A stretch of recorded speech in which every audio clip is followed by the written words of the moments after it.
우리 찬송가 348장 찬송하도록 하겠습니다.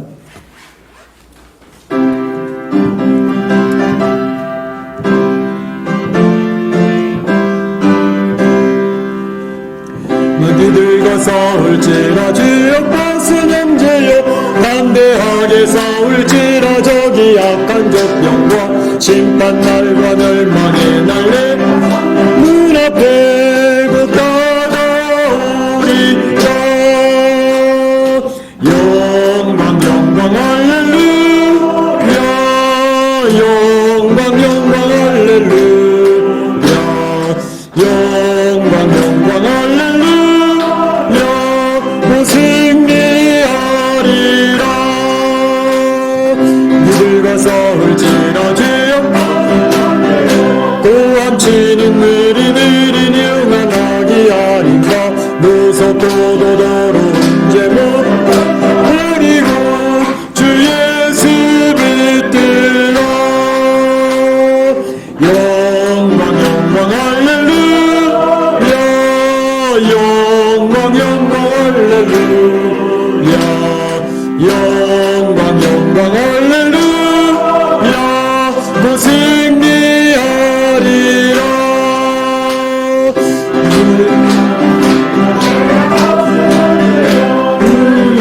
그리스도 크신 발을 벌리고 너를 도와주시려고 세상 귀신이 너에서 나오라. 영광 영광 할렐루야 영광 영광 할렐루야 영광 영광 할렐루야 승리하리라. 아멘. 다 같이 일어나셔서 주님 큰 영광 받으소서 찬양 올리면서 예배를 시작합니다.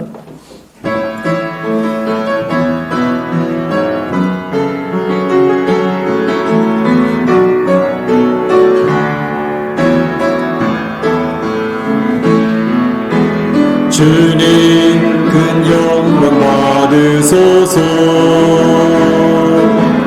홀로 찬양 받으소서 모든 이름 위에 뛰어난 그름 땅과 하늘이 다 찬양해 영선하게 흐리물 꿇고 주 이름 앞에 영광 돌리세. 모두 절하세 독생자 예수 주님께 찬양 드리니 모든 영광과 존귀와 능력 받으소서 받으소서. 영광과 존귀와 능력 받으소서 받으소서.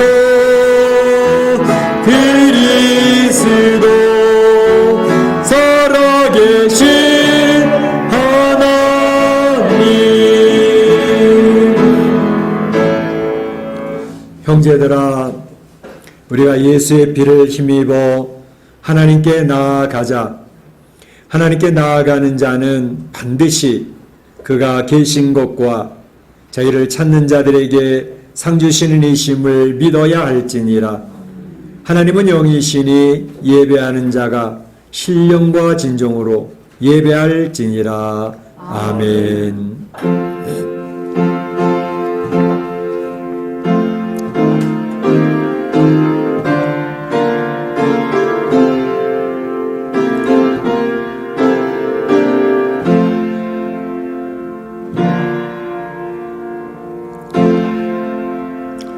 온 세상 우주 만물을 창조하시고 이 세상의 역사, 강대국이나 약소국이나 그 역사를 이끌어 하시는 우리 하나님 아버지께 영광과 찬송과 존귀를 올립니다. 그래서 거룩한 주일을 저에게 구별하여 주시고 이렇게 마음과 뜻과 정성을 모두어 하나님을 찬양하며 경배하며 예배를 올릴 수 있는 귀한 특권을 허락해 주시니 감사합니다. 하나님, 이 시간에 저희 예배 중에 임재하여 주시옵소서. 하나님의 영광을 스스로 선포하여 주시옵소서. 이민의 삶을 살면서 지쳐있던 주의 백성들, 코로나로 인하여 많이 힘들어하고 있는 주의 백성들, 오늘 하나님께서 위로하시고 격려하여 주시고 새 힘을 허락하여 주시옵소서. 이 자리에 참여하지는 못했지만 각 가정에서 마음과 뜻과 정성을 모두어 경배하고 있는 주의 백성들에게도 동일한 은혜를 허락하여 주옵소서. 하나님 홀로 영광 받으시기를 소원하옵고 예수님의 이름으로 기원하옵나이다. 아멘.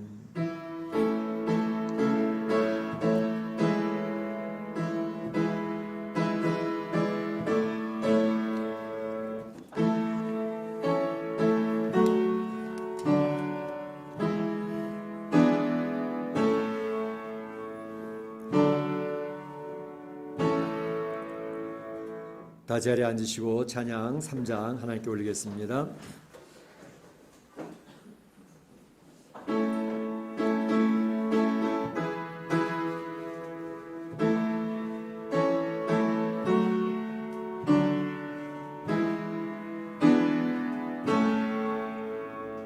성부 성자와 성령 찬송과 영광 돌려보내세.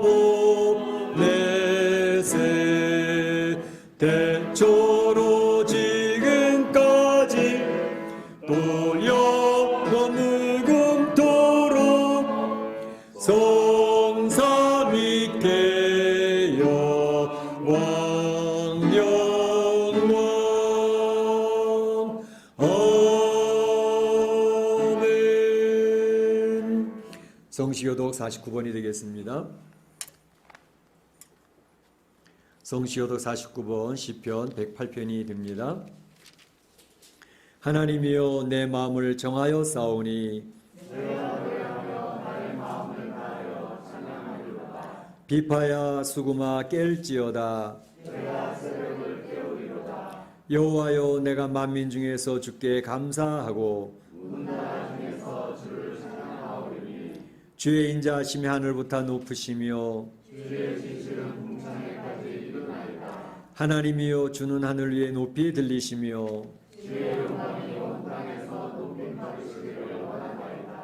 주께서 사랑하시는 자들을 건지시기 위하여 우리에게 응답하사 오른손으로 구원하소서.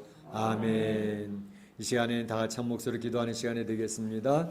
오늘 이 시간에 하나님께서 우리와 함께 하시고 이제 한 1년을 마무리하는 세 달 하나님께서 베푸신 은혜들을 기억하고 감사를 올리시기 바랍니다. 하지만 여전히 연약했던 우리의 모습이 있습니다. 하나님께서 또 이 코로나 시대에 함께 하시고 도와주신 것을 기억하시고 또 하나님 안에서 새 힘을 얻어서 이 어려운 환경을 잘 이겨나갈 수 있도록 위해서 기도해 주시기 바랍니다. 코로나가 좋게 종식될 수 있고 우리 사랑하는 성도들이 감염되지 않도록 위해서 기도해 주시고 우리 교포사회도 또 이렇게 사망자나 확진자들이 늘어나지 않도록 위해서 기도해 주시기를 바랍니다. 다시 한 목소리로 기도하겠습니다. 사랑의 하나님 감사합니다.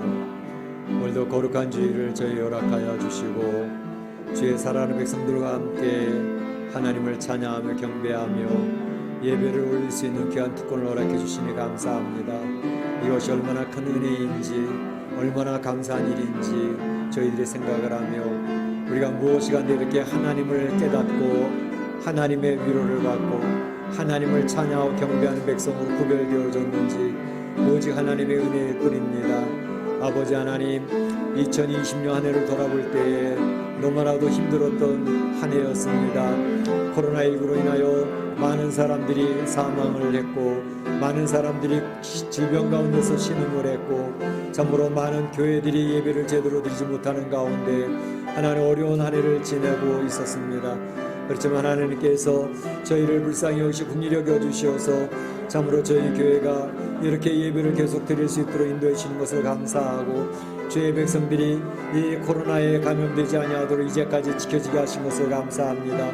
이제까지 에베네셀로 도와주신 것처럼 앞으로도 하나님 아버지 지켜주셔서 이 코로나가 지나가기까지 감염되는 사람 없도록 인도하여 주시고 우리 성도들이 참으로 가정도 또 사업체도 지켜주시는 귀한 은혜를 경험할 수 있도록 인도하여 주시고 두려워하고 공포에 사로잡힌 주의 백성들이 주의 말씀을 의지하고 담대하게 주 앞에 나가는 귀한 역사 있도록 인도하여 주시옵소서.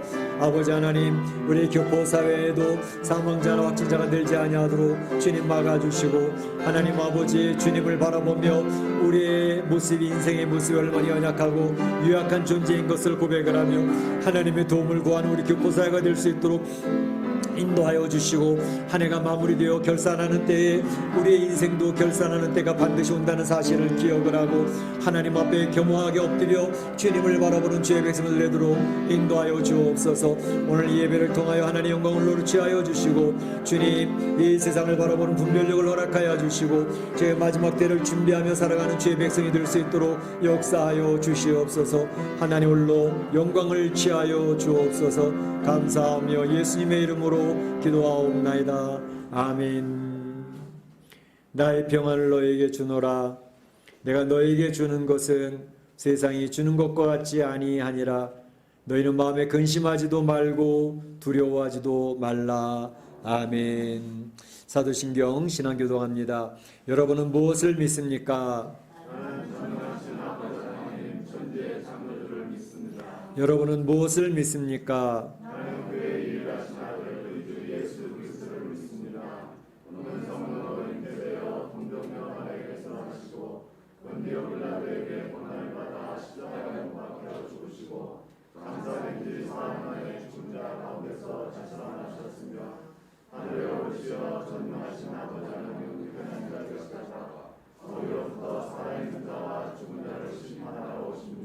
여러분은 무엇을 믿습니까?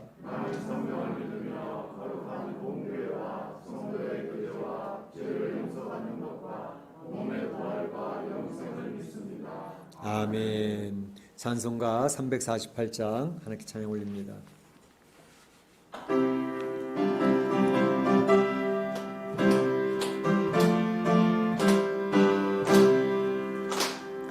마귀들과 싸울지라도 형제여 담대하게 싸울지라. 저기 약한 존병과 심판날과 멸망의 날에 눈앞에 또 다가오리라.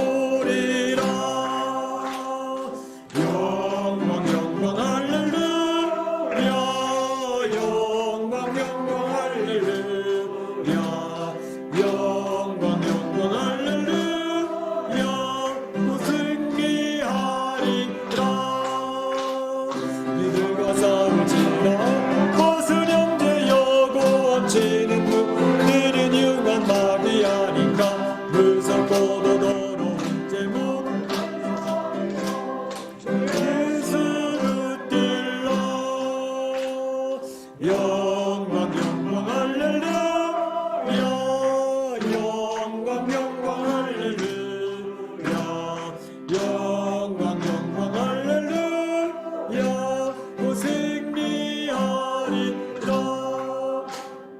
그들과 싸울지라. 죄악 벗은 형제여 구주 예수 그리스도 크신 팔을 벌리고 너를 도와주시려 너서 아멘. 영광 영광 할렐루야. 영광 영광 할렐루야. 영광 영광 할렐루야.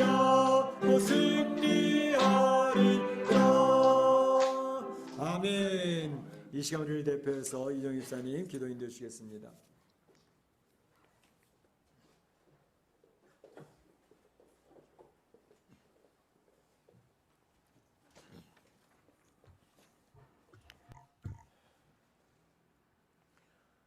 사랑과 은혜가 풍성하신 아버지 하나님, 2월 말에 멕시코에서 처음 바이러스 확진자가 발생하면서 비대면이라는 생소한 언어와 생활 속에서 8개월이라는 긴 시간을 단절된 생활로 일상을 이어가고 있습니다. 모이기를 힘쓰라 하신 성령의 권면이 무색할 만큼 교회는 모여서는 안 될 곳이라는 것처럼 되어 버렸습니다. 아버지. 그럼에도 불구하고 적은 수가 이 자리에 모여 예배를 이어갈 수 있게 하시고 우리 할머니 권사님들로부터 영하고 작은 어린이들까지 각자의 삶의 처소에서 함께 영상으로 전심을 다해 예배할 수 있는 은혜를 허락하심에 하나님의 이름에 감사와 찬송과 영광을 올려드립니다. 모이기를 피하는 어떤 사람들의 습관과 같이 하지 말고 오직 권하여 그날이 가까움을 볼수록 더욱 그리하자라는 말씀을 더욱더 깊이 새겨봅니다. 아버지. 모여서 예배하지 못하는 시간이 길어지면서 온라인 예배를 드리면서 내 몸이 거룩한 성전이 되어지고 나의 가정이 교회가 되어지고 무엇이 주님께 드리는 예배인지 저 밑 근본부터 다시금 깊이 묵상하면서 예배의 본질을 되새겨봅니다. 주일이 되면 습관적으로 형식적으로 예배의 처소로 발걸음을 옮겼고 예배의 처소에 발을 담궜던 것으로 주님 오늘 내가 예배를 지켰습니다라고 심리적인 위안에 빠졌었던 교활했던 신앙을 회개합니다. 아버지. 너는 이스라엘 자손들에게 말하여 나에게 예물을 바치게 하라. 누가 바치든지 마음으로 우러나와 나에게 바치는 예물이면 받으라라는 성막의 예물을 다시 한번 기억해 봅니다. 아버지. 자신이 가졌던 전부 둘의 돈을 들였던 신약 시대의 가난한 과거의 헌금을 기억해 봅니다. 아버지. 주님, 습관적으로 주일 예배에 봉투를 들었던 헌금의 봉투가 얄팍하고 교만했던 신앙임을 회개합니다. 아버지. 주의 성소에 나아갈 때 우리의 추함과 더러움을 털어버리지 못하고 씻어내지 못하고 그대로 나와서 예배를 드린다고 잊지는 않는지요. 하나님께 자녀 삼아주셨으니 이제 난 구원받았다고 구원의 교만함으로 모든 것을 덮어버리고 있었던 나의 모습은 아니었는지요. 아버지. 예수, 독생자의 피로 그 어떤 것보다 귀한 것을 주신 주님, 구원의 유일한 이름을 주셨음에도 주의 전에 나올 때마다 그 이름조차 가마득히 잊고 형식적으로 이 자리에 나와 있는지는 않는지요. 함께 모여 떡을 떼며 잔을 나눌 수 없는 상황 속에서 들려오는 지인의 확진 소식과 건강의 위협의 소식이 로마 시대 지하 무덤에 있었던 카타콤에서 숨어서 예배를 드릴 수밖에 없었던 초대교회의 믿음의 성도들을 생각나게 합니다. 아버지. 예배의 현장에서 함께 떡을 떼지 못하고 함께 잔을 나눌 수 없더라도 살아서 매 순간을 역사하시는 하나님이 우리의 심장에서 역동하여 주시옵소서. 아멘. 그리스도의 살과 피를 나누는 그리스도의 성찬이 육체적으로는 떨어져 있으나 먹지 못하는 이웃을 배려하는 이웃을 돌아볼 수 있는 사랑의 나눔의 성찬이 되게 하여 주셔서 매 시간이 온전하게 그리스도를 기념하는 성찬의 예배의 삶이 되게 하여 주시옵소서.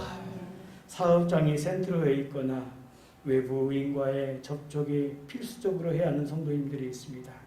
언제 걸릴지 모르는 감염의 위험 속에서 생계를 위해 필사적으로 삶을 영위해 수밖에 없는 우리들의 모습이기에 우리가 할 수 있는 것이 거기까지만 알고 우리가 할 수 없기에 더욱더 주님을 의지합니다. 장기간에 피폐화되고 있는 멕시코의 생계를 심각하게 걱정하는 성도님들이 있습니다. 우리는 자세히 모르나 주님께서 아십니다. 피곤합니다. 나도 피곤하고 너도 피곤하고 총체적인 피곤함, 문제를 해결할 수 없는 능력이 내게 있으니 피곤하고 절망스럽고 낙심하게 됩니다.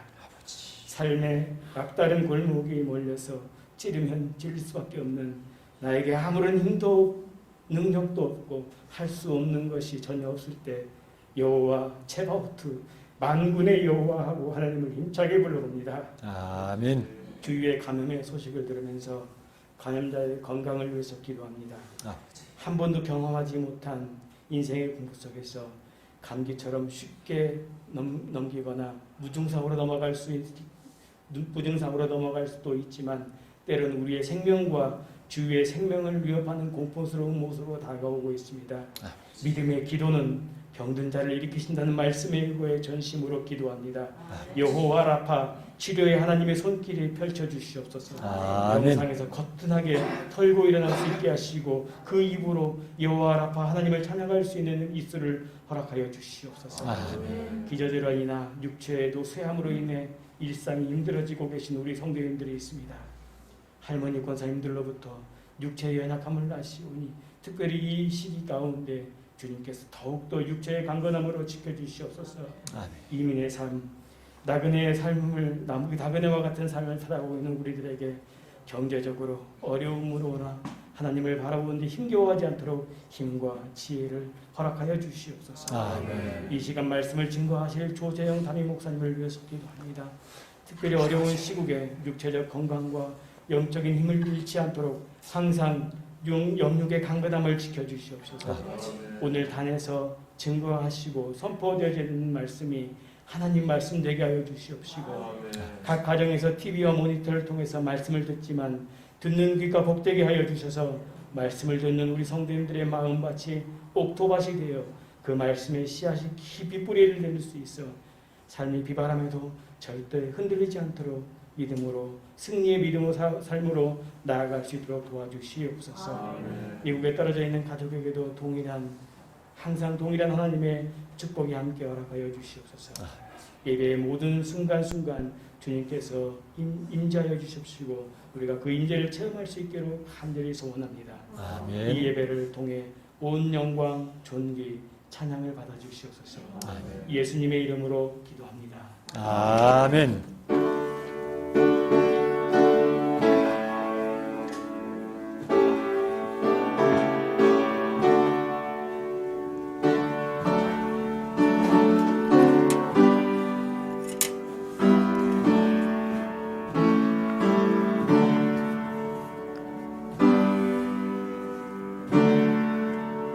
나와 나의 백성이 무엇이 간데 이처럼 즐거운 마음으로 들림이 있었나이까. 모든 것이 주께로 말미암아 싸우니 주의 손에서 받은 것으로 주께 드렸을 뿐이니이다. 아멘.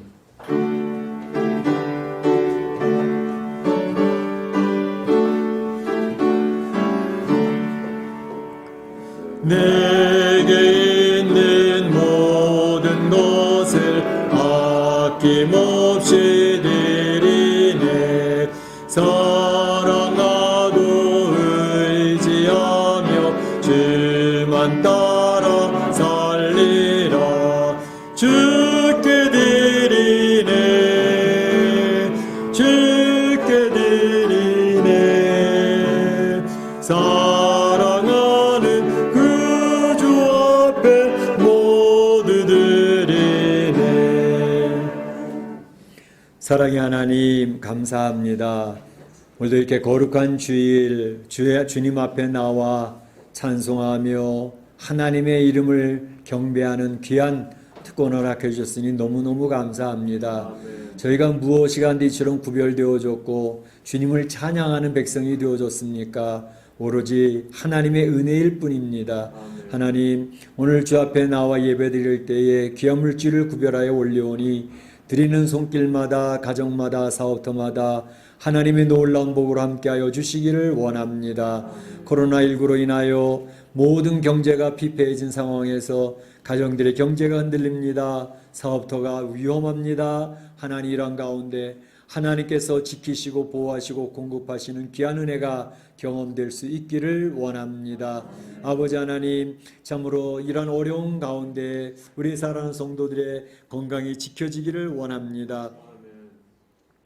참으로 우리 사랑하는 성도들, 나이 많으신 우리 권사님부터 어린 주일학교 학생들에 이르기까지 조금도 감염되는 일이 없도록 지켜주시옵소서. 아버지 하나님, 육신적인 건강뿐만 아니라 이제 영적인 건강도 지켜주시기를 원합니다. 특별히 하나님, 우리 교포사회에 확진자 소식들이 들려주고 있습니다. 하나님께서 긍휼히 여겨주시고 불쌍히 여겨주셔서 회복되어지는 역사가 있어지기를 원하고 사망자가 더 이상 생기지 않도록 주님 막아주시기를 원합니다. 우리 모든 사람들이 하나님 앞에 겸허함으로 엎드려 우리 인생이 참으로 무력하고 무능하고 유한한 것을 고백을 하며 오로지 주님의 능력을 구하고 주님을 바라보는 귀한 시간들이 될 수 있도록 인도해 주시기를 원합니다. 아버지 하나님, 주님 앞에 나와 이렇게 드리는 물질을 통하여 하나님 하나님의 나라 확장되어지기를 원합니다. 주님 위에가 든든히 세워져 가기를 원합니다. 참으로 코로나19로 인하여 우리 온 성도들이 모여서 예배드리지를 못하는 가운데 있었지만 그럼에도 불구하고 우리 사랑하는 성도들의 정성 어린 헌금이 모여져서 올해도 힘들지 아니하고 참으로 좋은 결산을 볼 수 있도록 인도하여 주시고 또 오늘 또 예결산위원회를 함으로써 하나님 아버지 은혜에 감사할 수 있는 귀한 시간 주시는 것을 감사합니다. 하나님 아버지 이제까지도 에베네셀 여기까지 도와주셨사온즉 앞으로도 주님 우리 교회를 지켜주실 뿐만 아니라 우리 성도들의 가정을 지켜주셔서 경제적으로 흔들리지 않도록 도와주시옵소서. 하나님 잃어버린 영혼을 찾는 귀한 사명을 감당할 수 있도록 인도하시고 주님의 교회가 어려운 상황 속에서도 건강하게 영적으로 세워질 수 있도록 도와주시옵소서. 하나님께 감사 올렸고 예수님의 이름으로 기도하옵나이다. 아멘.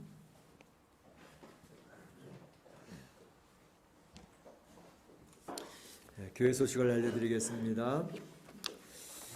우리 목장 모임 이제까지도 하나님 우리 각 목장들이 열심히 모여서 이렇게 참 잘 세워졌는데 이제 12월 한 달 동안은 방학을 하도록 하겠습니다. 우리 주일날 또 여러 회의도 있고 해서 좀 미루겠고 하지만 각 목장별로 모이는 것은 자유롭게 하겠습니다. 어떤 목장은 계속해서 금요일 날 모여서 계속 이렇게 모임을 하고 교제를 하는데 너무 좋습니다. 모이지 않더라도 카톡을 통해서 각 목장 식구들의 안부를 물어보고 또 기도의 제목을 물어보면서 각 가정들이 어떻게 지금 혹시 어려움은 없는지 또 경제적으로 힘들진 않은지 그것을 목자들이 중심으로 해서 체크해 주시고 너무 힘든 가정들이 있으면 저한테 보고해 주시기를 바랍니다. 이제 골방 기도에 힘써 주시기를 바랍니다. 이렇게 나오지 못하고 각 가정에서 예배를 드리고는 있지만 아무래도 우리가 현장에서 우리 온 성도들이 모여서 예배 드리는 것 같지는 않습니다. 그래서 성도들이 모두가 속히 모여서 예배드리기를 지금 갈망을 하는 가운데 있긴 하지만 이런 때에 우리가 예배를 제대로 못 드리면 영적으로 나태해지기 쉽습니다. 어떤 가정은 예배를 전혀 못 드리고 있는 가정들이 있는 것을 발견하고 제가 굉장히 위기의식을 느낍니다. 어쨌든 이 자리에 나오는 성도들이나 또 이제 줌을 통해서 예배를 드리는 것이나 그리고 또 줌을 통하지 않더라도 유튜브를 통해서 반드시 예배에 꼭 성도들이 참여를 해야 되는데 이러저러한 사정으로 몇 개월 동안 예배를 안 드리는 분들이 있는 것을 제가 발견하고 너무 큰 충격을 받았습니다. 우리 성도들은 꼭 이렇게 모일 수 있도록 해주시고 그래서 각 목장의 활동이 굉장히 중요합니다. 각 목장들이 꼭 체크를 해보시고 지금 상황이 어떤지 또 영적으로 어떤지도 진단을 해주시면서 참 우리 사랑하는 성도들이 꼭 이렇게 예배를 중심으로 하는 그러한 일이 있도록 위해서 기도해 주시길 바랍니다. 그래서 골방 기도가 꼭 필요합니다. 골방 기도가 무너지면 교회 관계도 멀어지지만 이제 자기 신앙 자체가 완전히 힘을 잃어버리기 쉽습니다. 그래서 골방 기도에 힘을 써 주시기 바랍니다. 오늘도 줌에 들어와 있는 식구들이 많이 있는데 다 보여줄 수 있나요? 집사님 줌에 들어와 있는 식구들하고 한번 손을 흔들고 한번 서로 인사를 나눠주면 좋겠습니다. 잘 안 되나요? 우리 한 가지 더 광고 드리고 하도록 하겠습니다. 그래서 서로 간에 조심을 해 주시길 바랍니다. 지금 아시는 것처럼 굉장히 이제 3차 웨이브가 와서 이제 각 나라마다 이 확진자들이 갑자기 또 확 늘어나는 그런 시기가 됐습니다. 동절기가 돼서 더 그렇다고 얘기도 하는데 우리 멕시코만 하더라도 이제 9,000명, 10,000명 하루에 확진자가 늘고 있고 또 미국도 캘리포니아만 하더라도 7,000명, 8,000명씩 막 늘어나는 그런 상황이고 또 한국도 하루에 확진자가 600명씩 늘어난다 그런 얘기도 들려지고 있습니다. 어쨌든 지금 굉장히 이제 조금씩 너무 길어지다 보니까 긴장이 풀어져서 좀 나태할 수 있는데 늘 말씀드리는 것처럼 좀 지나치게 조심하시길 바랍니다. 내 옆에 지나가는 사람들이 확진자일 수 있다라는 생각을 가지고 조심하시길 바라고 다른 사람들이 뭐 이렇게 유난스럽게 그러냐라는 말을 들을 정도로 유난스럽게 조심을 해주시길 바랍니다. 이제 백신이 영국에서는 이제 접종하기 시작을 했고 미국 또한 다음 주부터는 시작하지 않을까 하는 생각을 하고 있는데 백신 접종을 해서 한 50% 60% 정도만 맞으면 이 팬데믹은 거의 더 이상 전염 상태가 끊어지기 때문에 이제 수습이 될 거라고 이렇게 진단을 하고 있습니다. 그래서 이제 멕시코에도 파이자와 이렇게 이제 계약 체결이 되어서 이제 곧 들어올 것처럼 이렇게 얘기를 하고 있던데 어쨌든 이제 곧 종실이 되기를 기대하면서 기도하시길 바랍니다. 이제 우리 성도들 가운데 혹시 내가 이 코로나19에 좀 감염된다, 지금 열도 나고 좀 몸도 좀 이상하고 그런데 검사해 볼 방법이 없을까? 그런 생각을 하는 분들이 혹시 계시면 저한테 개인적으로 연락을 주시기 바랍니다. 이제 간단하게 코로나에 대해서는 진단해 볼 수 있는 그런 키트가 준비가 되어져 있기 때문에 저한테 개인적으로 연락을 주시면 제 연결해서 이제 검사를 할 수 있도록 하겠는데, 물론 일체 저도 모르고 비밀을 지켜줄 수 있도록 이렇게 할 테니까 우리 성도들 가운데에서 코로나19에 대한 검사나 진단을 좀 해보길 원하시는 분들은 개인적으로 저한테 연락을 주시길 바랍니다. 자, 우리 오늘 줌에 식구들이 안 올라오네? 여기 다예요? 예. 자, 우리 손 한번 흔들어서 우리 줌에 들어온 식구들하고 서로 교통을 합시다. 예, 들어와서 감사합니다. 반갑습니다. 예. 그래서 우리 성도님들이 코로나19에 대해서 마지막까지 잘 대처를 좀 해주시길 바라고, 이제 이제 12월 달에 대해서 이제 새해를 맞이하는 준비를 하고 있는데, 또 목장 중에서 이렇게 옮기기를 원하시는 분 있으면 저한테 연락해 주시길 바라고, 오늘 예결산위원회를 하도록 하겠습니다. 우리 강서원 장로님, 이학재 장로님, 우동 집사님과 함께 예배 끝나면 직후에 저 식당이 있는 데서 같이 하도록 하겠습니다. 간단히 말씀을 드리면 제 결산 보고를 이렇게 받았는데 어려운 가운데 있었지만 그래도 적자가 나지 아니하고, 제가 볼 때는 우리가 좀 어느 정도 여유가 있으면 건축 공문 넘기거든요. 작년 같은 경우에는 50만 페소를 건축 공문으로 넘겼는데 올해도 한 20만 페소 정도는 건축 공문으로 넘길 수 있지 않을까, 그런 생각을 해봅니다. 이따 예결산위원회 하면서 또 이렇게 자세하게 하겠지만, 그 말은 뭐냐면 굉장히 어려운 가운데 있었지만 성도들이 정성껏 힘이 넘치도록 또 이렇게 헌금 11조나 감사헌금을 열심히 해주셔서 그렇게 어렵지 않게 넘어갈 수 있었다. 이거는 이게 모든 교회, 이제 한국에 있는 교회나 미국에 있는 교회, 이제 제 주변에 있는 사람 쭉 보면 모든 교회들이 경제적으로 다 적자거든요. 힘들어서 쩔쩔매고 있고, 우리도 뭐 그렇긴 하지만 저희 교회는 이제 이렇게 따로 모이면서 우리 이제 저쪽에 대강당을 쓰는 그 비용을 우리가 이곳에 하는 동안에는 다 웨이브가 되어져 가지고 우리가 그 강당 비용을 내지 않고, 또 점심시간에 우리가 식사 나누지 않고 하는 그런 것들이 세이브가 되니까 이러한 상태, 헌금이 뭐 작년보다는 한 반 정도로 줄긴 했지만 그래도 또 소비 자체가, 지출 자체도 줄었기 때문에 그 가운데서 이러한 모든 것이 건축공을 넘길 수 있는 여유가 생기게 됐습니다. 그렇게 성도들 이해를 해주시면 좋겠고, 하나님의 도우심이고 하나님의 은혜고 우리 성도들이 정성을 다해서 헌금에 힘을 기울여 주신 결과라고 생각이 됩니다. 감사를 드립니다. 오늘 총회를 하고 계신 부서들이 있는데 총회 결과를 보고해 주시길 바라고, 보고가 없으면 임원들은 작년에 있던 그대로 유임하도록 그렇게 하겠습니다.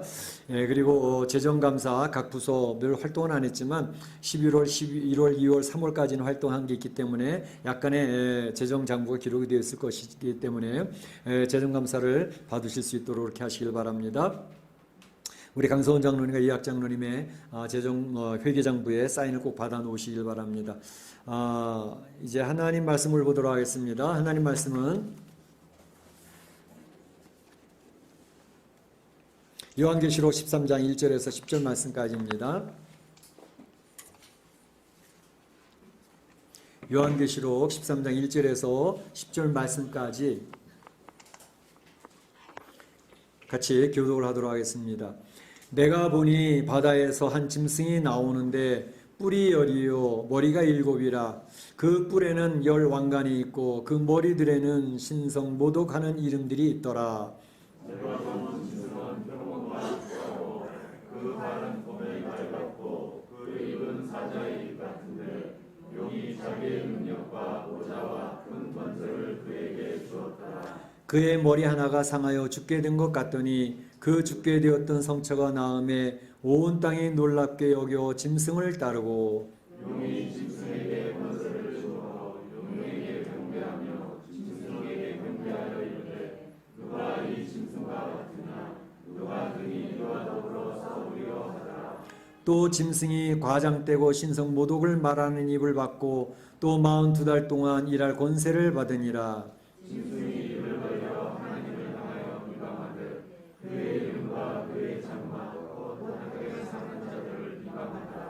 또 권세를 받아 성도들과 싸워 이기게 되고 각 족속과 백성과 방언과 나라를 다스리는 권세를 받으니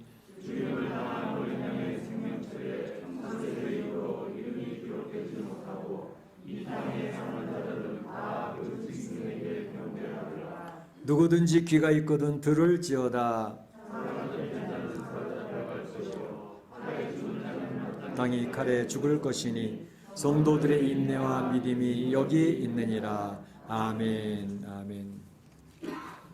네, 오늘 다시 요한계시록을 이어서 살펴보도록 하겠습니다. 요한계시록 살펴보는 가운데에 이제 그 전체의 구조를 파악하고 있는 것은 이해하는 데 크게 도움이 된다 말씀을 드렸습니다. 11장 15절에서 이제 7번째 나팔을 부는 내용이 나옵니다. 그래서 요한계시록의 가운데 토막은 3번의 반복이 되어지는 7 재앙들에 대해서 말씀을 드렸죠. 그래서 7인의 재앙이 있고 7 나팔의 재앙이 있고 7 대접의 재앙이 있다 이렇게 말씀을 드렸는데 그 중간쯤에 이제 11장 15절에 7번째 나팔을 부는 그러한 내용이 나오면서 7번째 나팔이라고 하는 것은 7번째 나팔 안에 7 대접의 재앙이 들어가 있는 거라고 말씀드리지 않았습니까? 그런데 이제 7 대접의 재앙이 본격적으로 나오기 시작하는 것은 15장과 16장이거든요. 그러니까 11장 15절에서 7 나팔이 불어졌어요. 그 안에 7 대접의 재앙이 있다고 얘기했는데 그 간격이 있습니다. 그러니까 12장, 13장, 14장 그리고 이제 15장, 16장에 7 대접의 재앙이 설명되는데 그 3장은 바로 이러한 7 재앙, 7 대접의 재앙이 시작되기 전에 끼어들어가 있는 사파의 내용입니다. 그 사파의 내용들이 여러 가지 있는데 지난번에 한번 설명드렸던 것은 12장에서는 무슨 내용이 있었죠? 혹시 기억하시나요? 붉은 용에 대해서 말씀을 드렸습니다. 여자와 붉은 용이라는 제목을 가지고 말씀을 드렸죠. 그래서 이 붉은 용에 대한 내용이 나오고 있고 13장에서는 오늘 살펴보게 될 내용은 이제 두 짐승, 13장에는 두 짐승이 나옵니다. 바다에서 나온 짐승과 땅에서 올라온 짐승. 그래서 두 짐승이 13장에 나오고 있고 14장에는 14만 4천 명의 찬양을 부르는 내용이 나오고 있습니다. 그래서 우리가 살펴본 내용 12장에서는 여자와 붉은 용에서 설명드렸던 내용은 뭐죠? 이제 여자가 임신해서 아기를 낳으려고 하는데 그 아기가 나오면 삼키려고 죽이려고 이제 준비하고 있었던 붉은 용이 있었단 말이죠. 그런데 이 아이를 죽이지 못하고 실패를 했습니다. 그 내용이 나오고 있고 거기서 여자는 교회 공동체라는 것을 말씀을 드렸고 그리고 그 아이는 곧 예수 그리스도 메시아를 이야기하는 것이라고 말씀을 드렸고 그리고 이제 이것을 삼키려고 하는 붉은 용은 사탄. 그래서 붉은 용에 대한 정체가 분명히 나왔죠. 붉은 용은 사탄이라고도 하며 마귀라고도 하며 그는 속이는 자라, 꿰는 자라. 그리고 그는 거짓말하는 자고는 파괴자라 해서 이 붉은 용의 정체가 사탄이라는 것, 사탄의 속성이 속이고 거짓말하고 파괴하는 그런 속성을 가지고 있다는 것을 말씀을 드렸는데 바로 이렇게 아이를 삼키는 일에서 실패를 메시아를 이제 제거하려고 하는 그 계획을 실패하고 난 뒤에 하늘에서 전쟁이 있었다 그랬죠. 그래서 미가엘과의 전쟁 속에서 이 붉은 용이 패배를 하죠. 그래서 땅으로 쫓겨납니다. 땅으로 쫓겨날 때 3분의 1 천사를 데리고 나와서 이제 그 세력을 형성하게 되는데 땅에 내려와서도 역시 그는 이제 참소하는 일을 계속을 하며 이제 교회를 파괴하려고 하는 여자를 따라다니면서 여자를 공격을 했던 그런 일들이 있었는데 그것이 이제 이 참소하는 일을 하지 못하게 되어지는 일이 됐는데 그것은 곧 예수 그리스도께서 십자가에서 모든 죄의 직을 짊어지고 그 모든 인류의 죄악을 감당하셔서 처결했기 때문에 더 이상 죄를 붙들고 죄의 끈을 붙들고 참소하는 일을 더 이상 하지 못하게 되어졌다라는 것을 말씀을 드렸습니다. 그래서 이 붉은 용이 땅에 이제 이 사탄이 땅으로 쫓겨나서 땅에 와서 하는 것은 이제는 교회 공격하는 것 공격하는 것도 어느 정도 실패로 돌아가고 있는 모습을 보면서 이제 성도 각 개인 성도들을 이제 넘어뜨리려고 하는 그런 시도를 하기 위해서 바닷가에 섰더라 하는 것을 통해서 12장 마지막 절이 끝나고 있습니다. 바닷가에 서 있는 붉은 용의 모습이 나오고 있는데 오늘 13장의 출발은 바로 이 바다에서 어떤 짐승이 나오는 것을 설명하고 있습니다. 그래서 오늘 내용은 바다에서 나온 짐승에 대해서 오늘 설명을 하면서 이거 도대체 뭔가라는 것을 이야기하면서 오늘 하나님이 우리에게 주시는 미래에 펼쳐질 그런 설계도를 우리가 잘 이해하고 마지막 때를 준비해야 되겠다 하는 것을 말씀 나누고자 하는 것입니다. 먼저 살펴볼 것은 그럼 바다라는 것은 도대체 무엇인가 라는 것을 먼저 살펴보고 바다에서 나온 짐승이라는 것은 도대체 무엇인가 그것을 두 번째로 살펴보고 세 번째로는 이 짐승의 특징은 무엇인가 하는 것에서 세 번째 살펴보고 마지막으로는 이 짐승과의 싸움에서 짐승이 승리하는가 라는 것에 대해서 살펴보면서 오늘 이 내용을 나누어서 보고자 합니다. 먼저 바다라는 것은 무엇을 이야기하고 있는가 하는 것입니다. 이사야서 17장 12절을 보게 되면 많은 민족이 소동하였으되 바다 파도가 치는 소리같이 소동하였고 열방이 충돌하였으되 큰 물이 몰려온 같이 그들도 충돌하였도다 라고 해서 바다의 파도 소리, 바다라고 하는 것에 대해서 얘기할 때 서로 충돌하는 이 흥망성쇠가 막 일어나는 그러한 세상 나라들을 설명하고 있는 것을 볼 수가 있습니다. 그래서 많은 민족이, 많은 열강들이, 많은 나라들이 서로 충돌하면서 이제 흥했다가 쇠하였다, 흥했다가 쇠하였다 하는 이런 일들이 이루어지고 있는데 그것을 바다라고 하는 것을 통해서 설명하고 있는 것을 볼 수가 있습니다. 그러니까 여기서 바다라고 하는 것은 이 세상 나라에 이루어지는 역사 속에 있는 여러 나라들, 열강들, 여러 세력들을 이야기하는 것을 볼 수가 있습니다. 그래서 바다라는 것이 이 세상 내 오고 가는 그러한 세상의 나라들을 이야기하고 있구나 하는 걸 생각하시면 되겠고 바다에서 나온 짐승이라는 것은 도대체 무엇일까에 대해서 한번 생각을 해보겠는데 이제 오늘 3절에 보게 되면 그 바다에서 나온 짐승에 대한 설명 중에 이런 것이 있습니다. 죽게 된 것 같더니 그 죽게 되었던 상처가 나음에 온 땅이 짐승을 따르고 이 바다에 나온 짐승을 얘기하는데 그 짐승은 죽은 것 같이 되었다가 그 상처가 다시 나아가지고 활기 있게 활동을 하니까 온 땅이 그 짐승을 따르게 되어졌다라는 것을 이야기하고 있습니다. 그러니까 죽었다가 다시 살아난 그런 모습 속에서 그리스도를 흉내내고 있다 하는 것을 우리가 짐작해 볼 수가 있고 또 우리가 읽지는 않았지만 12절에 보게 되면 이제 11절에부터 12절 마지막 부분은 두 번째 짐승 땅에서 올라온 짐승에 대한 이야기거든요. 그 땅에서 올라온 짐승을 설명을 하면서 이런 얘기를 하고 있습니다. 땅에 사는 자들은 처음 짐승에게 여기서 처음 짐승이라고 하는 것은 바다에서 나온 그 짐승을 이야기하는 거거든요. 그러니까 땅의 사람들을 통해 땅에 사는 사람들에게 처음 짐승에게 경배하게 하는 그 일을 땅에서 올라온 짐승이 그 역할을 하고 있다는 거죠. 그러니까 바다에서 나온 짐승에게 이 세상 모든 사람들이 경배하도록 만드는 일을 이제 땅에서 올라온 짐승, 이건 다음 시간에 이제 좀 더 자세히 설명하겠지만 그 땅의 짐승이 바로 그 역할을 감당하게 된다는 것입니다. 그래서 처음 짐승에 경배하게 하니 이는 곧 죽게 되었다가 상처가 나은 자니라. 그 처음 짐승의 특징은 죽게 되었다가 상처가 나은 그런 짐승, 그걸 얘기하고 있습니다. 이걸 보면서 우리가 딱 와서 느끼는 부분은 뭐냐면 예수 그리스도의 흉내를 내고 있구나라는 것을 알 수 있습니다. 오늘 지난번에 12장에서 살폈던 붉은 용, 정확하게 데피니션에 나왔죠.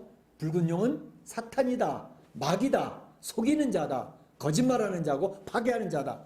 그래서 붉은 용이 있는데 이 붉은 용과 13장에 나와 있는 바다에서 나온 짐승, 적 그리스도의 세력, 그것을 얘기하고 있고 또 이제 나중에 생각해 보게 될 땅에서 올라온 짐승, 그것은 이 적그리스도에게 세상이 경배하도록 하는 그런 역할을 하고 있는 짐승, 그것이 땅에서 올라온 짐승입니다. 그래서 여기서 보게 되면 하나님의 설명이 삼위일체로 되어져 있지 않습니까? 성부 하나님, 성자 예수님, 성령 하나님. 이래서 삼위일체로 되어져 있는 것처럼 이 사단의 세력이 그걸 그대로 흉내내고 있습니다. 그 성부 역할을 감당하는 것은 사단의 본체인 붉은 용, 사탄. 그리고 그것과 같이 예수 그리스도의 흉내를 내는 것이 바다에서 올라온 짐승. 그것이 적그리스도의 세력 또는 적그리스도. 그것이 그 역할을 감당하고 있고, 땅에서 올라온 짐승은 바로 성령께서 이제 예수 그리스도를 소개하고 예수 그리스도를 인도하는 그 역할을 감당했던 것처럼, 바로 땅에서 올라온 짐승은 이제 이 성령이 했던 악의 영의 역사, 악의 약한 영의 역사, 거짓 선지자의 역사, 거짓 영으로 세상을 혼돈시키는 그런 역할을 해서 악의 삼위일체가 형성되어져 있는 것을 볼 수가 있습니다. 하나님의 흉내를 그렇게 내고 싶은 거예요. 하나님이 받는 영광을 자기도 받고 싶은 거예요. 바로 이것이 사단의 본체를 지금 12장과 13장에서 설명하고 있는 것을 여러분 잘 기억하실 수 있기를 바랍니다. 그러니까 이 바다에서 올라온 짐승을 설명하는데, 그 짐승에 대한 설명이 오늘 본문에 잘 나와 있습니다. 첫째는 표범같이 생겼대요. 표범. 그리고 발은 고매발같이 생겼다 그러고, 입은 사자입같이 생겼다 그랬습니다. 근데 머리는 7개고 뿔은 10개가 나 있다 그러고, 바로 그 뿔에는 10개의 왕관이 씌워져 있다라는 것을 설명하고 있습니다. 여기서 뿔이라고 하는 것은 강력한 힘을 상징하는 것이고, 왕관이라고 하는 것은 그가 얼마나 대단한 존재인가라는 것을 이야기하는 것들이거든요. 그래서 여기서 짐승의 1절, 2절에서 설명하는 그 바다에서 오르는 짐승을 설명하는 내용이 있는데, 이 내용은 다니엘서 7장, 요새 우리 교회 카톡방에서 다니엘서를 보고 있지 않습니까? 며칠 전에 바로 다니엘서 7장을 봤습니다. 다니엘서 7장에 나온 짐승의 설명이 있었죠. 짐승 설명이 뭐죠? 첫 번째는 독수리의 날개를 가진 사자로 설명이 되어져 있었고, 두 번째는 3개의 갈빗뼈를 물고 있는 곰이 설명되어져 있었고, 세 번째로는 4개의 머리를 가지고 있는 표범으로 설명되어져 있었고, 네 번째로는 10개의 뿔을 가진 짐승으로 설명이 되어져 있었죠. 그래서 요 다니엘이 7장에서 봤던 이 4 짐승들의 내용은 무엇을 설명하느냐? 나라들을 설명하는 겁니다. 세상에 오게 되는 나라, 열강들을 설명하는데, 그 첫 번째 사자는 바벨론을 이야기하는 것이고, 두 번째 곰은 뭘 얘기해요? 메데 파사, 페르시아 제국을 얘기하는 것이고, 그리고 4개의 머리를 가졌던 표범은 뭘 얘기해요? 헬라 제국을 얘기하는 것이고, 10개의 뿔을 가졌던 그런 강력한 철 이빨을 가진 강력한 그 짐승은 바로 로마를 이야기하는 것이었거든요. 그래서 다니엘이 그것을 기록할 때, 그리고 지금 사도 요한이 이 계시록을 기록할 때, 바로 이 하나님의 백성들을 괴롭히고 있던 적그리스도의 세력은 누구였을까? 사도 요한이 반모섬에서 이 요한계시를 기록할 때 성도들을 핍박을 하고 성도들을 원형동기사에 죽이고 성도들의 교회를 핍박하기 때문에 성도들이 카타콤으로 들어가서 숨어서 예배를 드리는 그런 일이 있었는데, 그 시대 배경이 어디예요? 로마 제국이잖아요. 그래서 로마 제국이 바로 여기서 적그리스도의 세력, 그 당시 사도 바울이 기록할, 이제 다니엘이 기록할 때의 배경은 바벨론, 페르시아 그런 부분이지만, 지금 사도 요한이 기록할 때의 배경은 로마 제국이 배경이 됩니다. 적그리스도의 세력, 기독교인들, 크리스찬들을 죽이고 핍박하고 교회를 파괴시키는 그 일을 로마 제국이 했다는 것이죠. 그런데 오늘 요한계시를 얘기한 것은 단순히 지금 자신이 기록하고 있는 로마를 염두에 두고만 기록한 것이 아니고, 이것은 곧 예수님이 재림하시기 직전에 나타날 또 하나의 적그리스도의 세력을 설명하고 있는 것입니다. 그래서 오늘 본문에 나와 있는 것은 이 다니엘서에 표현되어졌던 그 동물들의 종합 결정판으로 설명을 하고 있는 것을 볼 수가 있습니다. 그러니까 예수님 재림 직전에는 마치 바벨론 제국처럼, 또는 사도 요한이 기록했던 로마 제국처럼 엄청난 강력한 힘과 권세를 가지고 교회를 잔멸하고 성도들을 핍박하는 그런 일이 예수 그리스도의 재림 직전에 또 그런 엄청난 적 그리스도의 세력이 형성될 것을 이야기하고 있는 것을 여러분이 잘 분별하실 수 있기를 바랍니다. 사실상 이런 역사의 흐름은 조금씩 변화지면서 강력한 것이 반복되고 있는데, 요즘에 저희가 느끼고 있는 것은 이거 지금 그 세력들이 형성되고 있는 거 아닌가 라는 생각들을 많이 하게끔 하는 그런 모습들이 있습니다. 여러분들이 요즘에 흘러가는 이제 미국의 역사나 전 세계의 역사나 그것도 한국의 역사나 이런 것들 쭉 보시면서 성경적인 가치관을 가지고 성경적인 관점에서 한번 잘 살펴보시면 어슴프레하고 어떤 그림이 그려지고 있는 것 같지 않습니까? 그런 모습들이 느껴지는 것들이 있어요. 이를테면 오늘날 이제 거대 세력이 지금 형성되어져 가고 있는 중에 있는데 그것은 뭐냐면 이 세상을 통치하는데 하나님이 통치한다 그러는데 하나님 그런 건 없어. 결국은 이 세상을 통치하는 건 사람이 통치하는 거야. 그래서 사람이 통치할 수 있는 능력이 지금 완전 확보되고 있어. AI, 인공지능이 개발되어져 있고 이제 컴퓨터 칩 하나 가지고도 전 세계 모든 것을 다 집어넣을 수 있는 그러한 세대가 되어져서 가만히 보니까 중공에서는 14억의 인구를 바로 중국 공산당 몇 명이 다 통제하는 시스템으로 벌써 다 갖춰져 있다는 것입니다. 인간의 얼굴만 딱 비춰보면서도 이 사람이 어디 갔다 어디 가서 뭐하고 뭘 했는지 다 파악이 된다는 것입니다. 그러니까 중공에서 벌써 이걸 실천하고 있네. 그러니까 중공의 몇몇 지도자들이 컴퓨터를 가지고 전 중공에 있는 사람들을 다 파악을 하고 장악을 하고 통제할 수 있는 시스템이 구축이 되어졌는데 인간이 통제하는 것은 이제 현실화되고 있어 라고 하는 생각들을 많은 사람들이 하고 있습니다. 특별히 이제는 하나님이 통치하는 그런 세상 말고 인간이 통치하는 그런 세상을 만들어 보자 라는 그런 생각을 가진 사람들이 많이 생기게 됐습니다. 그래서 세계 단일 정부를 세우자. 각 나라의 주권은 약화시키고 이 모든 것을 통제할 수 있는 세계의 정부를 세워보자 라고 하는 생각, 그런 그림을 그리고 그런 설계도를 가지고 지금 그런 세력을 형성하는 그런 그룹들이 있습니다. 소위 말하면 엘리트 그룹입니다. 엘리트들, 이 세상 사람들이 뭐 엘리트처럼 머리를 쓸 수 있냐? 우리는 돈도 가지고 있고 우리는 권세도 가지고 있고 우리는 힘도 가지고 있구나. 이 엘리트 그룹이 전 세계를 통제할 수 있는 시대가 되는 거야 라고 해서 그 세력들이 만들어지고 있죠. 요즘 소위 말하면 글로벌리즘이라 그러잖아요. 글로벌리스트, 친중 글로벌리스트라고 하는 그런 말들이 많이 쓰이고 있는데 옛날에는 프리메이슨이나 일루미너티 이런 말을 많이 썼습니다. 그건 이제 음모론이라는 것 때문에 이제 많이 사람들이 말을 조심스럽게 얘기하고 신중하게 얘기해서 많이 퍼지진 않았지만 요즘에는 이제 구체적으로 글로벌리스트, 친중 글로벌리즘 또는 딥스테이트, 그림자 정부, 뭐 이런 말을 통해 이런 것들은 이제 공적으로 사용되고 있는 단어들입니다. 그런데 뭐 이제 옛날에 얘기했던 프리메이슨 그것의 기원은 솔로몬 성전을 이제 만들던 건축 기술에서 석공들이 만들었던 그런 조합이라 그러죠. 뭐 그런 것들을 기본으로 해서 프리메이슨 역사는 굉장히 오래됐는데 프리메이슨 안에 침투한 것이 바로 일루미너티입니다. 그 일루미너티는 1776년 로스차일드 가문이라고 하는 돈이 엄청나게 많았던 그 가문이 전 세계를 하나로 좀 통제해보는 거 가능하지 않을까? 그런 꿈을 가지고 지었는데 그 일루미너티가 이제 완제국을 만드는 그러한 그 꿈을 가지고 시작을 하면서 프리메이슨에 들어가서 이제 33도라 그러죠. 최고위급 리더 그룹의 형성을 하고 있어서 그 사람들 머릿속에는 전 세계를 하나의 단일 정부로 통제하는 나라를 만들어 보자. 그 꿈이 있는 것입니다. 그런데 이제 그런 꿈이 점점 실현되고 있는 것이 어떻게 나타나고 있냐면 요즘에 이제 중공의 그 세력과 함께 같이 힘을 합치면 이게 가능하겠다라는 그런 설계도를 가지고 있습니다. 이것에 대해서 이제 구체적으로 실현되고 있는 것이 요즘에 소위 얘기하는 미국의 대선입니다. 미국의 지금 영적 싸움이 강력하게 이루어지고 있습니다.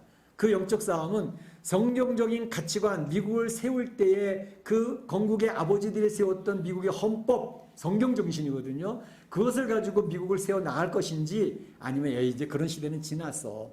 이제는 사람이 통치할 수 있는 시대가 되었다니까. 더더군다나 모두가 다 같이 잘 살 수 있는 소셜리즘이 필요하지. 그래서 그 소셜리즘으로 부자나 가난해서 다 같이 살아야지. 굉장히 좋은 명분을 내걸고 이제 소셜리스트들이 굉장히 등장을 했습니다. 그래서 이제 그러한 사람들이 미국이 강력한 나라인데 중국의 강력함과 미국의 강력함만 합쳐지면 전 세계 통제할 수 있어. 그래서 그걸 만들어 보자는 그런 힘들이 형성되고 있는 것이죠. 그래서 지금 대선에서 이제 그런 성경적인 가치관의 영적 싸움이 치열하게 벌어지고 있습니다. 물밑에서 지금 거의 전쟁과 비슷한 세계 대전과 같은 그런 역사들이 지금 강력하게 나오고 있는 것을 우리가 잘 볼 필요가 있습니다. 그런데 얼마나 많은 그런 것이 이루어졌는지 한 30년 동안 빌 클린턴 대통령부터 시작을 해서 그 다음에 힐러리 그리고 오바마 얘기까지 그 기간 동안에 만들어진 게 딥스테이트라 그러죠. 그런데 이 빌 클린턴이나 힐러리나 그리고 또 이 오바마나 이런 사람들이 네오막시즘이라 그러죠. 포스트 모더니즘과 연결되어져 있는데 그 알렌스키라고 하는 그 사람들이 제자들입니다. 그래서 공산주의 사상으로 물들어 있고 그런 사회주의 사상으로 완전히 이제 가치관 형성한 사람들인데 그런 사람들이 30년 또 하면서 미국의 제도를 싹 알게 모르게 다 바꿔놓는 거지요. 근데 갑자기 이제 트럼프 들어와가지고 이게 자기네들이 계획대로 안 되어진 그런 상황이 되어졌는데 어쨌든 미국의 거대 세력이 지금 빅머니라 그러죠. 뜨리빅이라 그럽니다. 빅머니, 빅미디어, 빅텍 바로 이렇게 얘기하는데 빅머니는 조지 소로스, 이 헝가리의 유대인입니다. 그 사람이 엄청난 자원을 지금 사회주의 운동을 하는 것과 BLM이나 안티파나 이런 운동에 엄청난 돈을 쏟아붓고 있습니다. 뿐만 아니라 이제 이 빅머니 쪽에는 유대인 그룹이 굉장히 많습니다. 자본시장과 이 모든 것을 통제하고 있는 그 유대인들이 많이 연결이 되어져 있고 또 빅미디어라고 하는 것은 소위 말하면 CNN이라든지 또 ABC라든지 MBC라든지 그리고 뉴욕타임스, NYT라든지 또 AP라든지 또 워싱턴 포스트라든지 이런 것이 다 한 통속이 되어져 가지고 완전히 국민들이 알고 모르고 하는 것을 다 통제를 해가지고 이제 그들이 보도하는 것만 알고 이제 그 밑에 있는 건 전혀 모르는 그래서 또 빅텍까지 이제 협조를 했죠. 그래서 페이스북의 저커버그 이 사람도 유대인입니다. 조지 소로스가 나의 다음 후계자는 저커버그야 이렇게 얘기하는 그런 사람인데 이 페이스북이나 트위터나 그리고 구글이나 아마존이나 이런 사람들이 완전히 장악을 해가지고 국민들은 자기가 찾아보지 않으면 이 세상이 어떻게 그러지 알 수 없을 정도로 완전히 귀를 막아버리고 눈을 막아버린 그러한 시대에 지금 미국이 흘러가고 있습니다. 미국이 엄청 망가져버린 것입니다. 그래서 그러한 사람들이 있는데 거기에 합세한 것이 이제 정치 세력 민주당이 합세가 되어졌는데 민주당은 원래 굉장히 이 약한 사람들, 가난한 사람들을 또 불체자들을 위해서 굉장히 썼던 온건파가 있었던 그런데 바로 이제 힐러리 클린턴 오바마로 들어오면서 특히 오바마에 들어오면서 극좌파와 연결이 되어졌습니다. 그래서 BLM 운동, 안티파 운동, 그건 중공에서 계속 그 자금을 지원해주고 조지 소로스가 지원하는 그런 그룹들이거든요. 그래서 그런 그룹들이 강력한 힘을 가지고 있기 때문에 민주당의 극좌파 운동으로 바뀌어져 버리면 거기 특히 중요한 역할을 했던 사람이 샌더스라는 사람입니다. 이 사람은 공산주의 사상을 가지고 있는 사람이라서 미국을 사회주의로 만들어야 된다. 그렇게 얘기를 하고 있는 그래서 미국에서 그런 싸움이 굉장히 이제 강력하게 이루어지고 있는데 사실은 그런 모든 것도 뒷받침해주는 백그라운드들이 있습니다. 그 백그라운드는 뭐냐 하면 세계 경제 포럼이라 그러죠. WEF. 그러니까 다보스 포럼이라고 알려져 있습니다. 다보스 포럼이라는 것은 세계 최고의 부자들이 모여가지고 그들이 회의하고 있는 내용인데 거기에서 바로 야 우리 이 돈 가지고 세계를 한번 통제해 나갈 수 있겠어. 그래서 그 사람들이 만들어내는 것이 세계 정부를 만들어가고 있는 것입니다. 뿐만 아니라 그 WEF뿐만 아니라 또 UN, WTO 그리고 또 한 가지 WCC는 많이 들어봤을 거예요. 우리 종교랑 관계되어 있는 곳이니까. WCC는 종교연합운동입니다. 그 안에는 불교도 들어가고 모든 종교들이 다 들어가서 종교연합을 하자는 것입니다.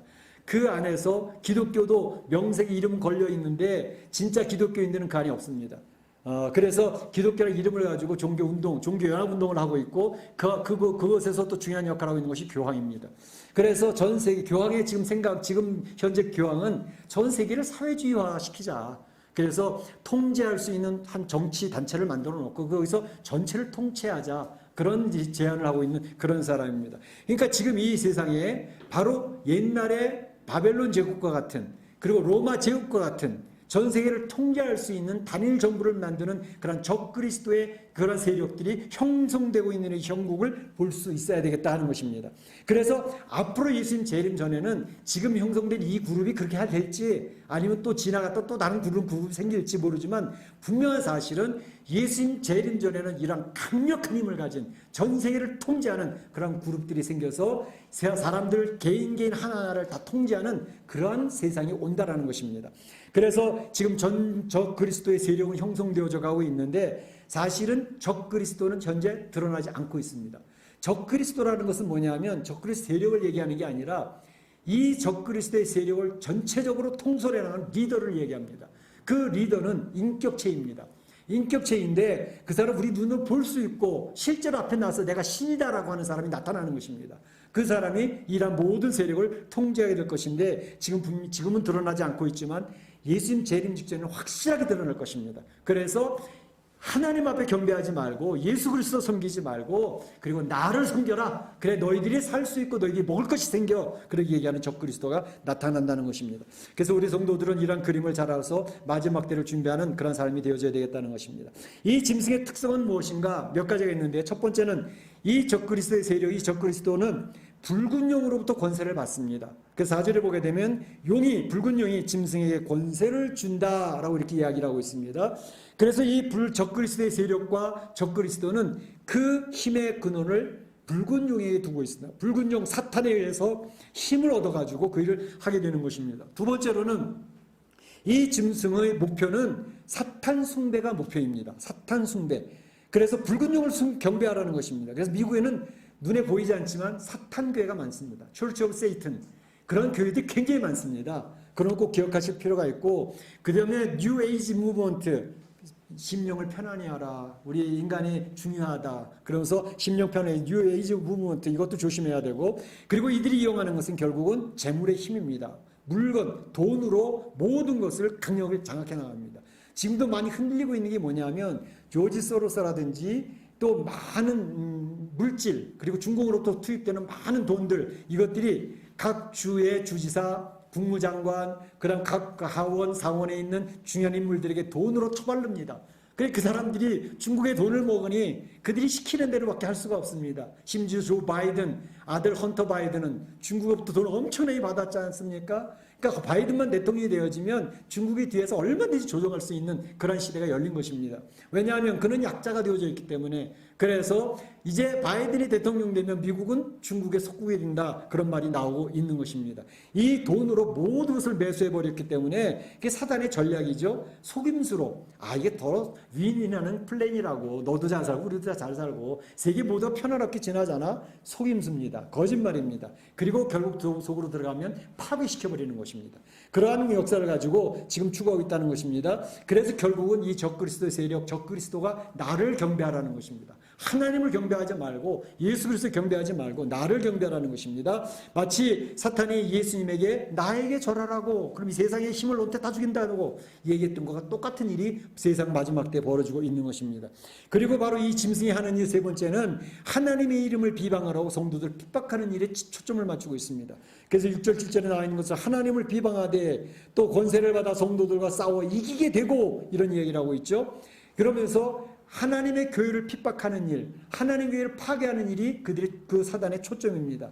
왜냐하면 가만히 보니까 이 세상이 자기네 뜻대로 되지 않는 그 최대의 장애물 세력은 기독교 세력이었습니다. 교회였습니다. 성도들 때문에 자기네 뜻대로 안 된다는 것을 발견하게 된 것이죠. 그래서 성도를 파괴해야 되고 교회를 파괴한다는 것이 그들의 타깃이 되어졌던 것을 볼 수 있습니다. 그래서 성도들을 환란을 빠뜨리고 핍박하는 것이 목표가 되어지고 있는 것입니다. 이 짐승의 또 중요한 특징은 아까도 말씀드렸던 것처럼 예수 그리스도의 부활을 흉내내면서 많은 사람들의 관심을 끌어오는 것입니다. 그래서 3절에 얘기했던 것처럼 그 죽게 되었던 상처가 나음에 온 땅이 놀랍게 여겨 짐승을 따르고 온 땅이 짐승을 따르게 되는 그런 일이 벌어집니다. 왜? 놀라운 일을 행하니까. 심지어 죽었는데 다시 살아나는 그런 역사들이 보여지니까 이건 만만치 않은데 그래서 모든 사람들이 그 앞에 무릎을 꿇게 되는 그런 일이 벌어진다는 것입니다. 그런데 바로 이것은 이 죽었다 살아났다고 하는 것은 예수님이 십자가에서 이 죄악의 모든 짐을 지고 죽지 않습니까? 근데 그 죽음으로 끝났으면 사탄의 손바닥을 쥐고 손뼉을 치며 즐거워했는데 3일 만에 있으면 살아나셨단 말이죠. 사망을 사망시켜버렸단 말이죠. 죄의 권세를 무너뜨려버렸단 말이죠. 그래서 사탄과 마귀가 그 다음부터 힘을 쓸 수 없게 되어졌던 것이죠. 그럼에도 불구하고 여전히 한번 죽었던 것 같았던 이 사단의 세력 그리고 사단의 역사가 다시금 예수님 재림할 때 다시금 일어나서 환란의 시대를 만드는데 바로 12장에서 이야기했던 그러한 내용들은 7년 환란 가운데 전반기 3년 반의 얘기를 하는 것이고 지금 이 두 짐승의 역사를 나타내는 성도들을 환란 핍박하는 것은 7년 환란 가운데 후반기 3년 반 42개월의 환란을 이야기하고 있는 것입니다. 그러니까 예수님 재림 직전에 엄청난 환란이 성도들에게 기독교 교회로 오게 된다는 것을 이야기하고 있습니다. 그러니까 이 지금 역사가 흘러가는 가운데에 이제 잠잠했다가 또다시 일어나서 성도들을 핍박을 하고 또다시 자기네들이 잠잠했다 또다시 일어나서 교회를 파괴하고 이런 일이 지금 계속 역사 가운데 반복되고 있는 것을 볼 수가 있습니다. 어쨌든 이 사단의 역사는 하나님의 경배하는 모든 것들을 다 파괴시키려고 하는 것이 목표였는데, 이제 첫 번째는 진화론을 가지고 이 사상을 점령하려고 했죠. 진화론을 가지고 주일학 어린 초등학교 때부터 세상을 창조된 게 아니라 진화된 거야. 그걸 가지고 계속해서 세뇌를 시켰는데 그것이 기독교인들한테는 안 먹히는 거예요. 기독교인들은 창조했다고 믿어버리거든요. 그러니까 이 진화론이 점점 더 힘을 얻어가지 못하는 가운데 있을 때에 또 하나님 앞에 대적하는 사상이 뭐냐면 공산주의입니다. 커뮤니즘. 이 공산주의를 가지고 나와서 야, 우리 다 같이 잘 살아보자고. 그리고 이 돈 가진 사람들을 때려 엎어가지고 프롤레타리아가 부르주아를 다 때려잡아야 돼. 그래서 그들 재산을 빠서 다 공평히 나눠갖고 다 잘 살아야 돼. 근데 그게 실패를 했습니다. 그 실패를 해가지고 레닌이 1922년에 왜 이 사상이 실패했을까? 그 연구를 하다 보니까 서방이나 미국에서 기독교인 세력이 너무 큰 거예요. 기독교, 성경적인 가치관을 가진 사람들 너무 힘이 세니까 공산주의가 안 먹힌다는 것을 파악을 했어요. 그래서 지난번에 말씀드렸던 것처럼 이제 공산주의 이론을 가지고는 안 되고 이것을 옷을 갈아입자. 그래서 옷을 갈아입은 것이 포스트 모더니즘입니다. 포스트 모더니즘에서 이제는 돈 많이 가진 사람, 돈 없는 사람의 싸움이 아니라 억압하는 자와 억압받는 자의 구도로 바꿔버리는 겁니다. 그래서 남성은 여자를 억압하니까 남성은 억압하는 자, 여성은 억압받는 자. 그리고 백인은 억압하는 자, 흑인은 억압받는 자. 그리고 동성애자들은 억압받는 자. 특별히 성해방운동을 가지고 성해방운동의 목표라는 것은 가정에 하나님께서 만들어 오신 가정 파괴입니다. 성경에서 만드는 가정을 파괴해야, 그러니까 성은 자기 마음대로 하고 싶은 대로, 쾌락을 즐기고 싶은 대로 실컷 즐겨라는 것입니다. 사탄이 계속 그걸 꼬이는 것입니다. 그러니까 너는 네 성을 최대한 만족해서 즐길 그런 권리가 있어. 그러면서 동성애자가 왜 그들 핍박하면 안 돼. 그래서 동성애자를 얘기하면서 큐어 축제 만들어서 가정을 파괴시키는 것입니다. 그리고 교회를 파괴시키는 것이, 이 기독교 사상을 가진 사람들은 도대체 사단을 경배할 수가 없어. 그러니까 교회를 파괴시키고 성도들을 파괴시켜야 돼. 그것이 목표입니다. 그래서 그런 것을 통해서 각 나라의 주권을 약화시키고 각 나라를 통솔하기 위해서는 각 나라를 나타내지 못하도록, 이런 작업이 지금 최대의 힘을 가지고 있던 미국을 무너뜨림으로써 그렇게 하려고 하는 그런 시도가 적그리스도, 바로 붉은 용의 사상이 지금 전 세계를 장악해 나가고 있는 것을 볼 수가 있습니다. 그래서 이런 것을 보면서 이제 마지막 때에는 이런 전체주의, 몇몇의 엘리트 그룹이 전 세계 한 명 한 명을 다 장악을 하는 그러한 세계가 될 것입니다. 명분은 좋습니다. 가난한 사람도 잘 먹고 잘 살 수 있어. 너는 돈이 없어도 집을 소유할 수 있어. 이런 것들을 이야기하면서 다보스 포럼의 그 엘리트 그룹이 전 세계를 통제하겠다는 것입니다. 그래서 이 세계 단일 정부, 그들이 얘기하는 것은 New World Order, 새로운 세계의 질서 를 얘기하고, 요즘에 많이 나오고 있는 것이 바로 Great Reset이라는 말을 많이 쓰죠. Great Reset. 중앙일보 홍석현 회장도 이 리셋이라는 단어를 많이 씁니다. 그것은 뭐냐면 이게 얼마나 좋은 계기인지 모른다. 팬데믹, 코로나19를 통해서 전 세계를 꼼짝 못하도록 각 나라 꼼짝 못하도록 만들어 놓고 새로운 리셋을 만들어보자. 뉴 노멀 시대를 만들어보자. 그들이 외치는 구호입니다. 그렇기 때문에 이러한 모습을 보면서 우리가 마지막 때 짐승이 목표라는 것들이 무엇인가를 잘 살필 수 있어야 되고, 그리고 마지막 한 가지는 이 짐승이 싸우는데 이 짐승과 싸워서 짐승이 승리할까 하는 것을 이야기하고 있습니다. 오늘 성경에서도 얘기하는 게 누가 능히 이 짐승과 더불어 싸우리요 하더라. 이 짐승과 싸우는 것을 얘기하는데 실제로 보게 되면 바로 이 짐승이 성도들과 싸워서 이긴다고 그랬습니다.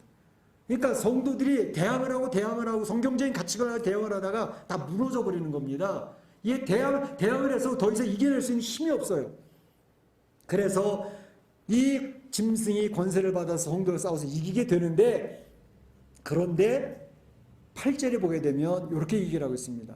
생명책에 이름이 기록되지 못한 자들은 다 짐승이 경배하고, 생명책에 이름이 기록되지 못한 사람들은 다 짐승 앞에 무릎을 꿇습니다. 그리고 그들이 하라는 대로 합니다.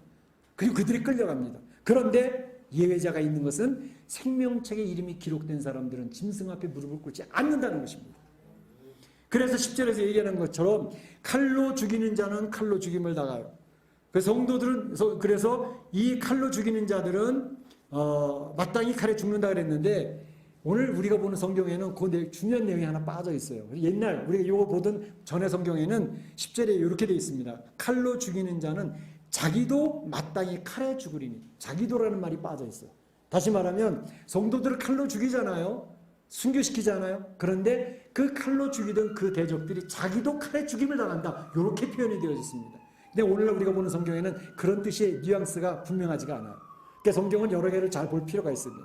그런데 바로 여기에서 그렇게 이야기하면서 이러기 때문에 그들의 결국은 무너질 것이기 때문에 성도들은 그들이 무너질 때까지 인내하며 믿음을 지켜야 된다라고 이렇게 이야기하고 있습니다. 성도들이 짐승이 다 이기는 것 같이 그들의 큰 권세와 그들의 힘을 가지고 교회를 핍박을 하고 성도들을 다 환난 속에서 누르는 것 같지만 결국 승리자는 성도들이 된다라는 사실을 선언하고 있는 것입니다. 그런데 바로 이 놀라운 적그리스도의 세력과 적그리스도 활동하는 기간을 정해놨어요. 뭐라고 정해놨죠? 그 기간을 보게 되면 42달 동안만 활동하게 하였다. 42달이라는 것은 3년 반입니다. 다니엘서에서 얘기하는 한때, 두때, 세때 반. 그 3년 반만 그들이 하나님이 제안해줬던 그 기간만 그들이 활동하게 되어졌다. 그들이 활동할 수 있는 힘과 권세도 누가 허용을 하고 퍼미션을 주느냐 하면 하나님이 주는 것이라는 거예요. 사단과 적그리스도가 활동하는 기간도 하나님이 허용한 기간까지만 하나님 주신 그 권세만 가지고 하는 것이다. 그렇기 때문에 결론은 분명히 나 있다는 것입니다. 하나님의 사람들이 승리하게 되어지고 하나님의 나라가 승리하게 되어져 있는 것이 하나님의 설계도라고 이야기하고 있는 것입니다. 할렐루야! 할렐루야! 하나님의 나라는 승리합니다. 성도들은 승리합니다. 그걸 확신하는 게 요한계시록에서 우리 성도들이 가르쳐주는 내용입니다. 그래서 이야기하는 것이 이 믿음과 인내가 필요하다. 그러한 사단의 활동, 적그리스도의 세력이 엄청나지만 그때 하나님만 바라봐라. 주의 말씀만 의지해라. 그리고 주의 오른손만 붙들어 늘어져라. 그렇게 얘기하고 있습니다. 생명체에 기록되지 않은 사람들은 자기 영혼을 팝니다. 세상을 숭배합니다. 돈과 힘을 따라가면서 돈과 힘을 숭배합니다. 권력에 아부합니다. 비굴하게 그들 앞에 머리를 숙이는 그런 모습들이 생명책에 그 이름 기록되지 않은 사람들이 나타나는 현상입니다. 그러나 성도들, 어린 양의 능력을 입고 생명책이 기록된 사람들은 예수님만 바라봅니다. 그리고 이 시대를 성경적인 가치관을 가지고 분별할 줄을 알아냅니다. 사단을 대적합니다. 사단을 대적하다가 순교당하는 성도들도 있습니다. 그러나 분명한 것은 그 성도들이 승리자가 된다는 사실입니다. 그래서 우리 예수님께서 하시는 말씀은 뭐냐면 요한복음 16장 33절 이렇게 얘기를 합니다. 세상에서는 너희가 성도들 너희가 환난을 당하나 담대하라. 내가 곧 예수 그리스도 내가 세상을 이겼노라 라고 이야기하는 것입니다. 우리 사랑하는 성도 여러분, 예수님의 말씀을 기억합시다. 예수님 재림 직전에 나타나는 이 세상의 모습들을 보여주시는 설계도를 잘 파악하고 세상이 지금 어떠한 방향으로 어떻게 돌아가고 있구나 그걸 잘 기억하셨다가 바로 예수님이 우리를 부르실 때 나팔소리 들으며 주님 앞에 나아가는 성도들 되시기를 주의 이름으로 축원합니다. 축복합니다. 네, 다 기도하겠습니다. 오늘 주신 말씀을 기억을 하고 이 바다에서 나온 짐승, 적그리스도의 세력, 적그리스도의 내용들을 잘 기억하시고 마지막 때를 준비하는 저희들이 되어지기를 원합니다. 사랑의 하나님 감사합니다. 주님께서 우리 사랑 성도들에게 요한계시록을 살펴볼 수 있는 은혜를 허락하여 주시고 예수님 재림 전에 어떠한 환란이 있게 되어지고 그 환란의 주체 속에 참으로 붉은 영 사단과 적그리스도와 거짓 영의 역사들이 있게 될 터인데 바로 이 세상을 그의 재편해 나가고 있지만 우리 사랑하는 성도들이 이것을 잘 분별하고 하나님 아버지 앞에 참으로 담대하게 설 수 있도록 인도하여 주시옵소서. 세상의 권세가 얼마나 무서운지 그 앞에 굴복하는 일이 많게 될 터이지만 우리 성도들은 주님만을 바라보고 주님 안에서 힘을 낼 수 있게 하시고 어려운 동안에 믿음과 인내로 지켜낼 수 있게 하시고 주님의 교회들을 풍요히 열어주시고 주의 성도들을 불쌍히 여겨주셔서 잘 이겨낼 수 있도록 도와주시옵소서. 감사하고 예수님의 이름으로 기도하옵나이다. 아멘. 다 같이 일어나셔서 날 구원하신 주 감사 찬양합니다.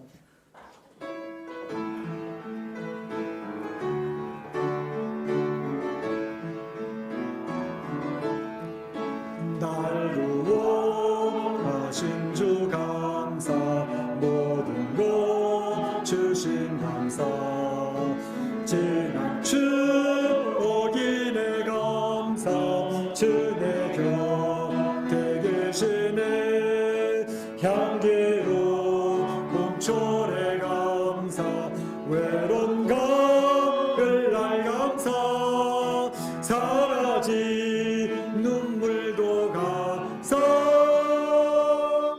나의 영혼 평안해. 지금은 우리 구주 예수 그리스도의 은혜와 하나님 아버지의 그 크신 사랑하심과 성령님의 감동감화 교통하심이 오늘 요한계시록 13장에 있는 바다에서 나온 짐승을 저희가 들으면서 참으로 적그리스도의 세력이 적그리스도가 장악할 그 미래의 모습을 저희가 파악을 하면서 주님의 말씀을 붙들고 인내하고 잘 견뎌내며 승리하기로 소원하는 우리 온 성도들 머리와 가정과 자녀와 일터 가운데 우리 교회 가운데 이제로부터 영원토록 함께 있을지어다. 아멘.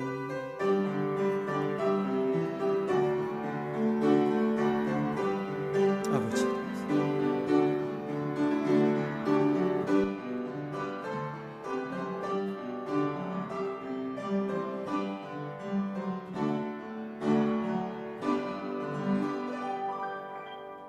자, 우리 주변에 들어와 있는 분한테 한번 손 한번 들어서 다음 주에도 뵙시다. 사랑 많이 들으시기 바랍니다. 주변에 있는 분들 감사합니다. 감사합니다. 네, 마치겠습니다.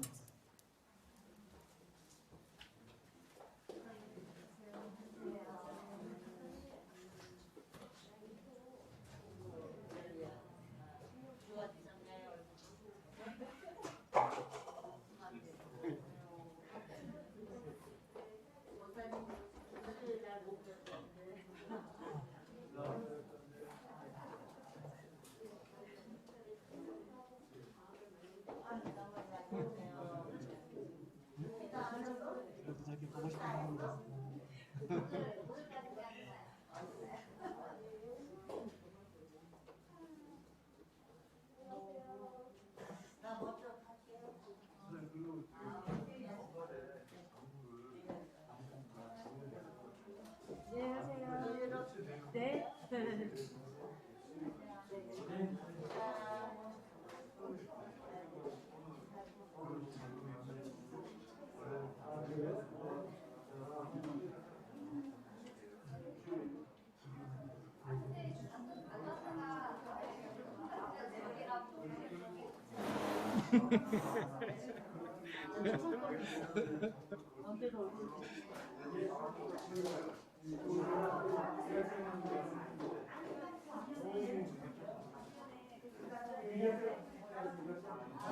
오늘 가야돼서 인사할게요.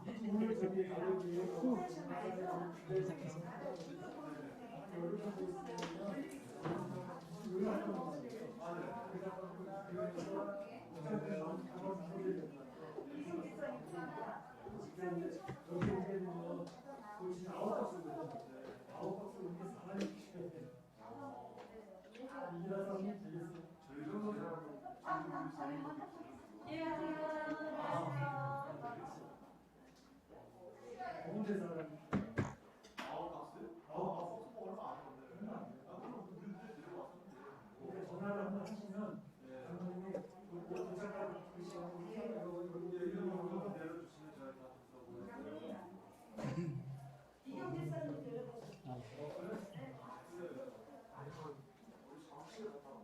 아니 정신하시면 무슨 나눠드릴까요?